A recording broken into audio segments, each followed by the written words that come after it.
Tuesday's Financial Times. Over to South America, Josh.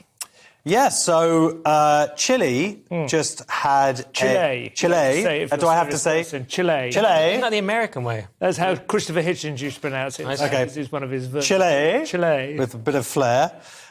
Just had a referendum on a new constitution that they have rejected. And this article in the Financial Times is basically arguing that's a very sensible thing and a bit of a... really a sort of something that maybe the rest of the world should aim towards. They have a very sort of... Or the rest of South America, anyway. Well, he's saying the rest of the world really should list this. They've got a former student protest leader, far left president, and some of the stuff that was put into this it was kind of ridiculous about, like, that they guaranteed production of healthy food, the promotion of Chilean national cuisine, kind or whatever. Of blue sky populism. Yeah, it was just too much. It was the free broadband of Chile, essentially.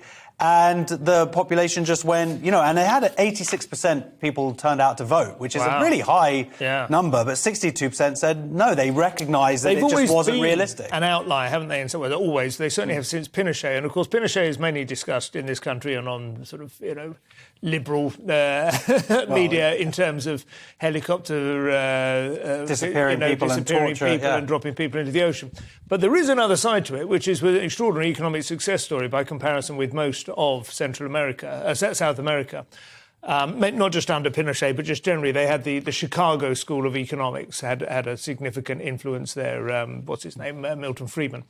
And they were a huge success story. And they have embraced free market economics and rejected the statism and the kind of the Galtieri and Perón and so on. They have progressed as a society. They have gay marriage, abortion rights and whatever. So what this article is also saying is that now they got rejected. All the politicians, everyone said, OK, well, let's go back to the drawing board and let's see what we can do and make it a little bit...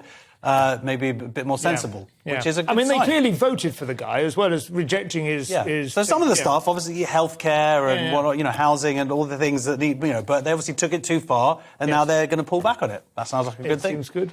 What's bizarre to me is the FT's framing of this. Chile's rejection of populism is an example for the world. It's not Trumpian populism, it's basically leftism. Even the New York Times have admitted it was a left-leaning Well, I suppose the word populism... Lefts can't be populist? No, but they're framing, they're trying to... So this is weird phrasing, because when we think of populism, we think of Steve Bannon's economic nationalism, we think of a right-wing populism. No, you do. That's why you've been hanging out with your mercenaries. That's what it means to you and your mercenaries. You don't really hear... This is a Green New Deal type of thing. This is an ultra-leftist manifesto. It said that women have to hold at least 50% of positions in official institutions. At least 50%. So it's even been called a woke constitution by some people. So, and it had it's utopian, I suppose, isn't it? In the sense that populism is simply pretending to people that things can be much better than they really can, and that it's not realistic. Unrealistic. That can be left-wing and right-wing, I think. Do you really hear of left-wing populism, though? Does that... Do you? Okay, fine. But there are kinds of left-wing that aren't populism as well. I think that is also true. I don't think Russia never had what I would call populism. I don't think... I'm not talking about technical definitions, but how it's usually used today, but OK. Yeah, it's a sort of aesthetic, I think, as much as anything else.